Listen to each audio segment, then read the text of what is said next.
welcome to Leaders of Tomorrow, the only show right now on Indian television where you, the MSME, get center stage to voice your opinions and thoughts. This is 18 Hours special daily initiative to give MSMEs and entrepreneurs the opportunity to be front and center on every industry that matters to you. Today on the show on Direct Connect, a panel of experts answering your questions, and later on the show we will feature Intelligence Node on our Small Giant segment. On our show today, we have T.R. Bajalia, the former DMD of SIDBI and ex-executive director and head of the SME business, as well as Manish Bansal, CEO of SME Value Advisors, answering in all of the questions that you sent us earlier. Take a look.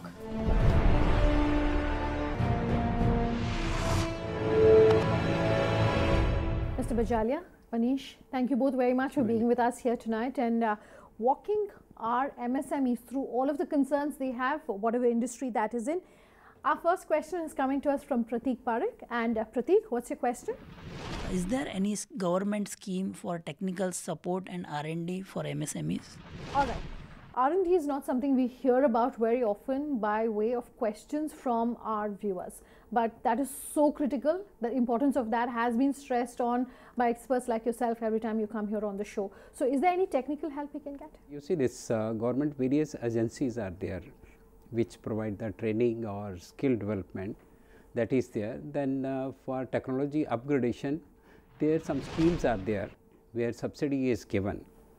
Centralized subsidy is there, which is SIDBI, through SIDBI are paying capital subsidy is paying. And then for technology upgradation, in fact this budget also they have announced 200 crore rupees incentive for the concerns SME unit which go for technology development.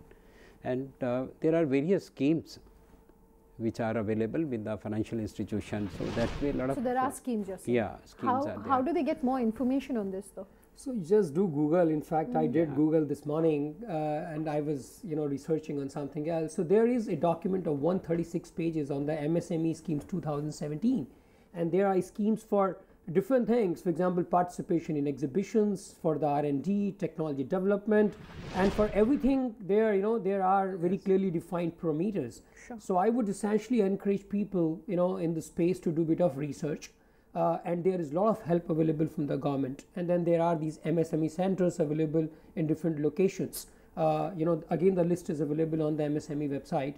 It's a lot of resources actually which are at their disposal, but we have to stand up at the corporates and figure out where the help is available. But help is available in abundance. All right. So that's good news for you then, Prateek, that there is information and there's sufficient information available about how you can get the kind of technical help that you need for your R&D process. Our next question coming to us from Parth Makija, who sent us this email to say that culture and revenue are the two pillars on which any organization is built. He wants to know how to ensure that everyone, whether it's a founder or an employee, are on the same page when it comes to both culture of the organization as well as revenue. I think it is a very, very relevant question in today's environment.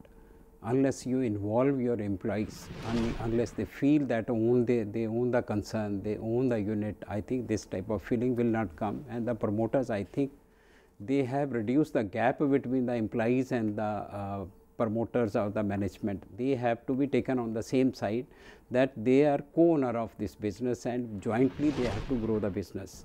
I think that sense of belongingness has to come from the employees. And this is something we touched upon in the previous episode as well, about how to make your employees as part of the organization, as owners of the organization. Wonderful. The culture is a top-down issue always. Culture is never the bottom-up issue.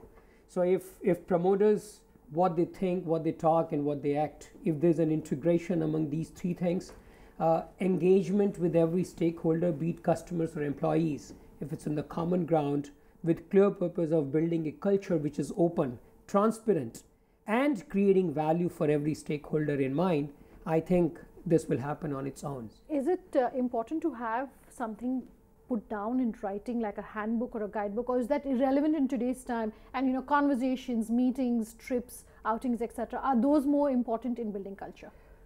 See, if you ask me, I think it's important to lay down the principles. And again, as my experience goes, I have seen companies doing that part. They keep running. Even if you walk into, for example, to a reception, they will talk about what are the values basically the business is built in. You sit there and you watch the TV, and on that TV it's running continuously. it's not a one-time activity, Sunanda. It is something which has to be hammered continuously. So I think the dialogues have to happen both in the formal and in the informal manner to communicate what kind of ethos or the philosophy an organization wants to live. Okay, Parth, that's in response to your question. Let's quickly take in our next one. This coming to us from Prashant Pansari, who's written in to us on Facebook to say the government of India and STPI policy that had a sunset clause in 2012. Exemptions, though, on that were withdrawn. This policy has helped startups and companies in the 90s and they helped them scale up a lot. He says today raising capital remains the #1 challenge and would be really encouraging if the government brings back this policy. Your experts' thought on this? Like he's correctly pointing out, STPI was largely for the IT space. But something like this for the MSME industry, do you think there is enough sort of valid arguments and reasoning for it? I think it is there. You see this SIDBI, they are having one fund of funds where these private equity funds, they were getting up to 25% from SIDBI, and whatever funds they were creating, that 50% has to go to SMEs. Plus now this year they have got another 10,000 crore as a startup fund. So where this new entrepreneurs, they are getting that. Then there is a venture capital fund. Not only with SIDBI, there are various other banks also, they are having this venture capital fund from where these funds are available. But again, these funds are not available on the tap. To get these funds, you have to enable yourself, you have to come to that level that you can get those funds. A lot of funds are available. Only thing is that they have to prepare themselves or to enable themselves to be in a position to avail those facilities. Okay, correct me if I'm wrong, but the STPI policy largely also had to do with a payment moratorium in terms of repayment of your loans. So is there a good case that you think then for MSMEs, the government is keen on encouraging the sector? The scheme was in 1990s. At that time, there were no funds as I talked about. Okay. There was nothing called private equity, there was nothing called venture capital, there was nothing called SME focused so to call government schemes to this kind of intensity and the gravity. Today also you may not have the same scheme, Software Technology Park, but there is a separate scheme called Software Technology and Business Park scheme. So they have expanded probably the scope to go beyond the IT. Right, and at that time we needed a lot of support to the IT, but today I think IT has come of age. Sure. So essentially they are expanding the scope, opportunities are many. I think that the sources of capital are today, many-fold. As I talked about, be it the loan or be it the equity, there is no dearth of all that, provided we are a deserving candidate and the money is available for sure. Sure, all right. So there is enough money and there is a case really for STPIs, and they do exist now, some form of that STPI. So do look that up.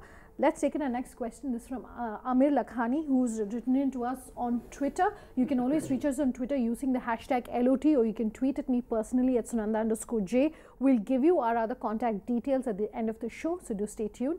Amir says he's a fire and security systems business and faces funding problems. But his question specifically to our experts is how he needs to allocate his funds percentage-wise to ensure, I'm assuming while he hasn't said it, to ensure that it is a good, profitable, sound business. What would you say, Mr. Bachchan? I think there is no thumb rule saying that you invest this much in fire side or this on security Not system. Not saying say 20% for employees, 30% for... Actually, he is in the market. He should know that which is the area which is growing faster, which needs more technology-based products, and where he needs to spend more. Sure.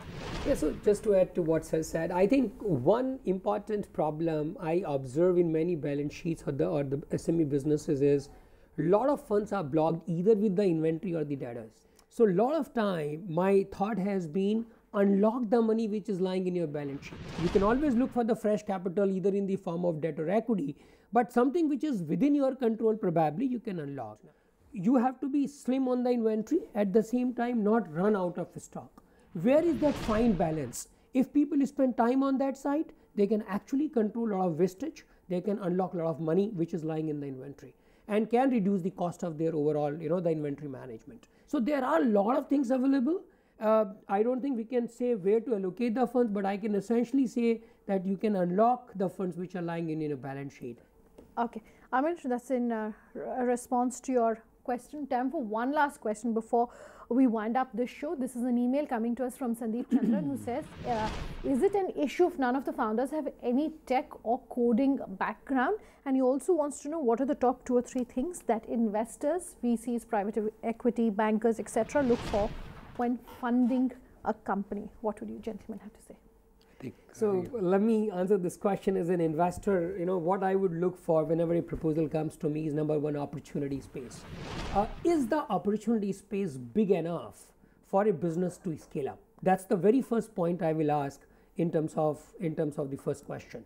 Second question is whether the company has the capabilities or the competence set to address that opportunity.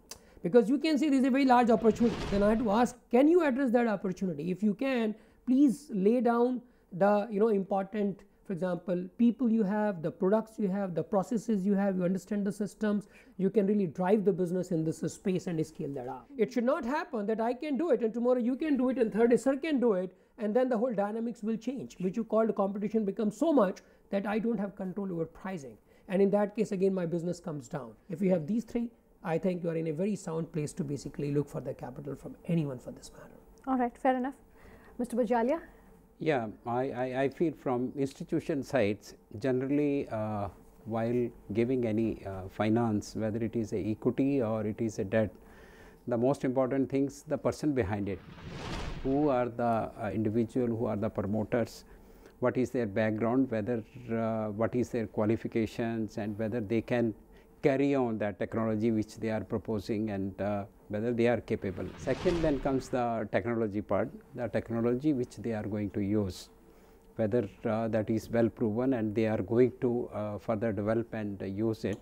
Third is the team, whether he has got a very good team to implement that and run that successfully. Then further his for future fund requirements, whether he will be in a position to raise those funds, whether he has the capability, because the investor, he will come, and any investor, whether he is a lender or he is investing, their main aim is that the money should grow, and whatever he has invested, it should come back as per the NVC's terms. So he has to be sure that whatever way he has projected the assumption which he has taken on management, on technology, on team, on financial viability, everything comes true. So on that basis, sure, generally institutions go by that. All right. Mr. Bajalia, Manish, thank you all both very much for being with us here tonight. Time for a break. On the other side, we will bring you the story of Intelligence Node on our Small Giant segment. Do stay tuned.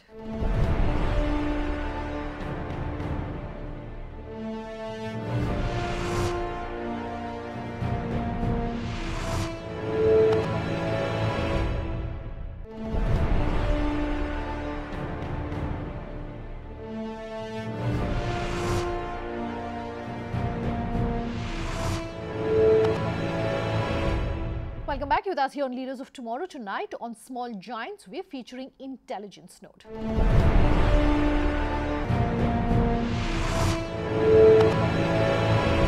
Now, there's a science to shopping, or so claims software as a service company Intelligence Node. Pooja Jain did a deeper dive into the actionable insights which can be gleaned when retail goes digital. Take a look.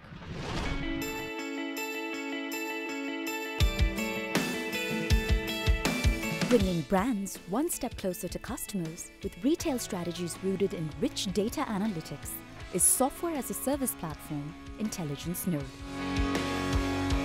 From pricing to product positioning and from merchandising to market making, the company is leveraging artificial intelligence in tackling each piece of the retail puzzle. And here's how. Online retail has really exploded in recent years, which is not to say that it's the most optimized medium. So what are some of the biggest inefficiencies plaguing that world in your point of view? I think not just online, generally if you look at retail, irrespective whether that's digital or the brick and mortar format of it, I think one of the biggest challenges is the evolved consumer itself. Everything that has been done through the evolution of retail from single channel to multi-channel and now to omni-channel was set up for the old age consumer. But with the emergence of the millennial consumers and the younger ones, it's just thrown off the balance completely. they're just by primary nature cross-platform, cross-channel shoppers. They'll discover something on a mobile phone, go touch and feel it in an offline store, probably convert online. So in this whole dynamic multi-platform environment, retailers have to go and now figure out not just a single view of the customer, but much more importantly, a single view of inventory, where you're trying to make sure it's the same product being made available to that same shopper in the right sizing variant at the exact same price across channels. So that's one big inefficiency that they have to tackle now. If I move the conversation more towards what's happening in the online e-commerce environment in India, I think there's been a lot of hype around, what's the opportunity here. People have been really bullish on it, and then the industry gets a bit tightened, and then everyone gets a little more skeptical. I think the opportunity still is very large. 1.2 billion consumers with a fairly large appetite across categories. So the opportunity is massive, and India's been known to skip technology generations. So organized retail never really took off, but there are all hopes that digital commerce, not just web commerce, mobile commerce, will take off. I think the reason why the growth was anticipated to be a lot quicker than it has been the internet and smartphone penetration. I don't think they're necessarily, in a country like India, a direct indicator of that. If the smartphone penetration is a certain percentage, e-commerce could do the same as well. It's very easy with the current middle class purchasing powers to buy a Android phone or a smartphone for 8,000 rupees. But would somebody be then going and buying a jacket at full price for the same price? That's not happening. So till the purchase power really comes in, that's something that everyone will have to live with and evolve as the purchasing power increases.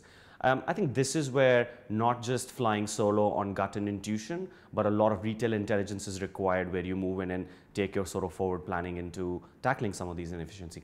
Now, retail intelligence has really become a buzzword of sorts. Help us break it down. What does it mean and what does it measure?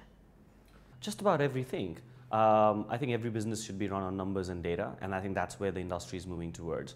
But if I go 5 years back, retail intelligence had a heavy connotation in the consumer side. That's when the buzz in change buying patterns was coming along. So everyone was focusing more on better marketing techniques, identifying the consumers, more personalization shopping coming in. But I think what the industry then forgot about was the backbone of retail, bought, sold, remaining.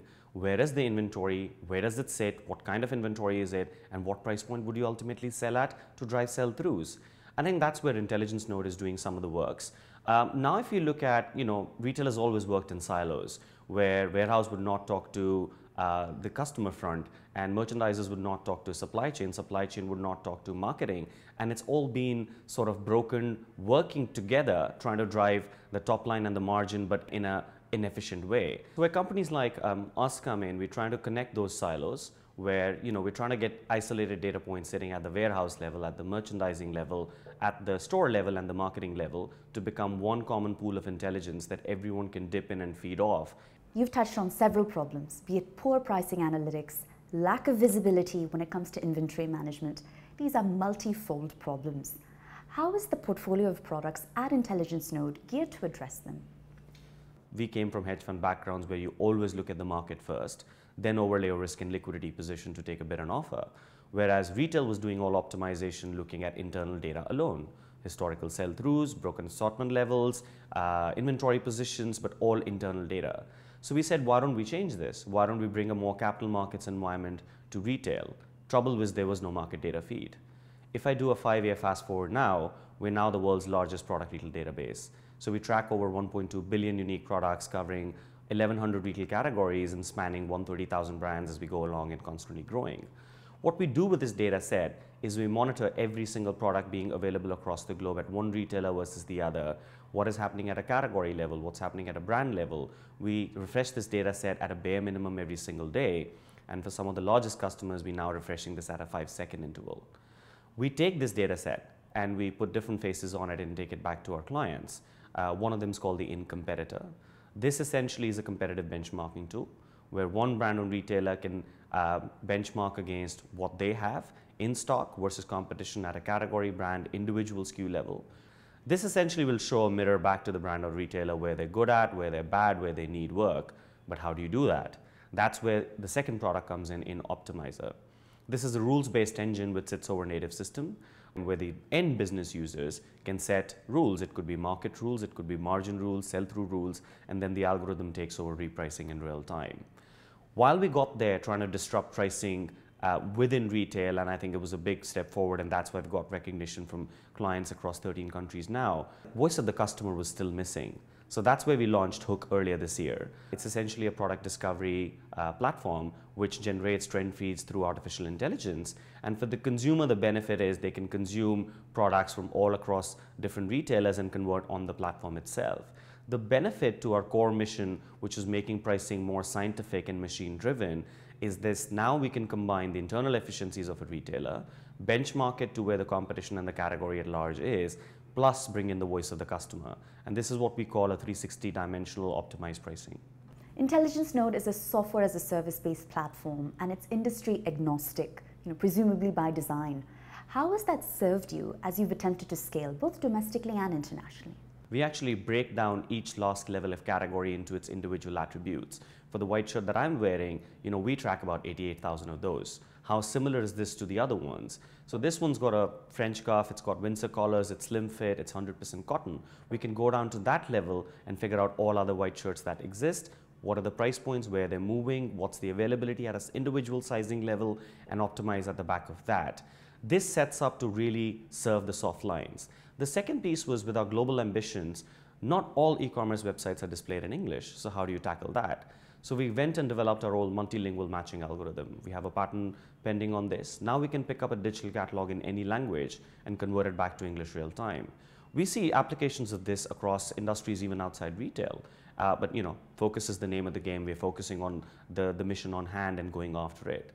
Plus, I think when you're trying to serve a global community, you have to make a platform like ours readily available. So there is no tech integration or client data integration required. We can go live in 30 minutes. Shopping and branding is a very human activity by nature. That said, how does an artificial intelligence-based platform factor that human element in its design?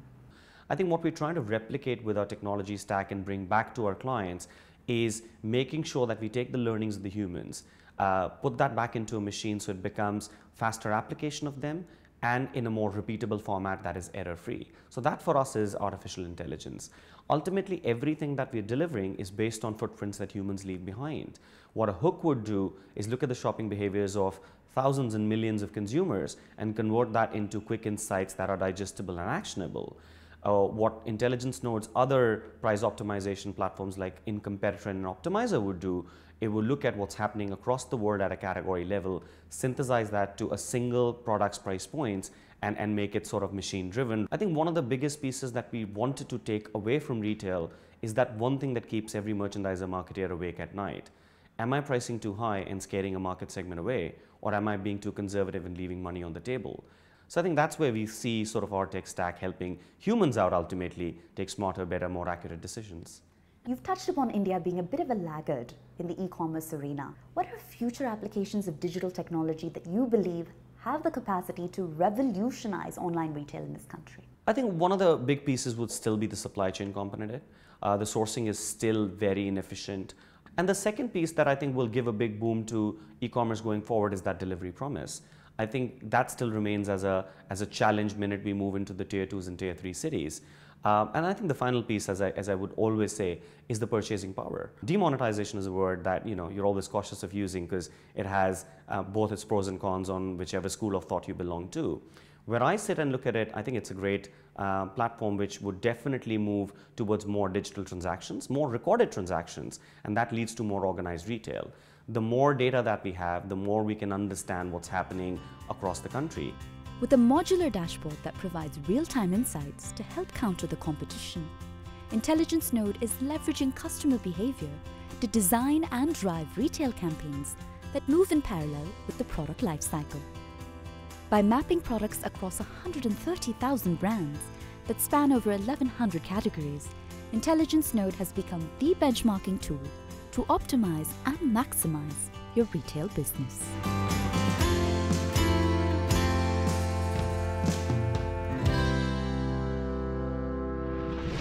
completely out of time then on this episode of Leaders of Tomorrow. If you have any questions for us or you want to participate here on the show, you can always write in on that email ID that you see on your screens, leadersoftomorrow@timesgroup.com. On social media, tweet at me at Sunanda_J or LOT_ET now or Leaders of Tomorrow on ET now. That's our Facebook page. Also, you can call us on that number that you see. We promise to have all your questions answered. Thanks for watching. Have a good night.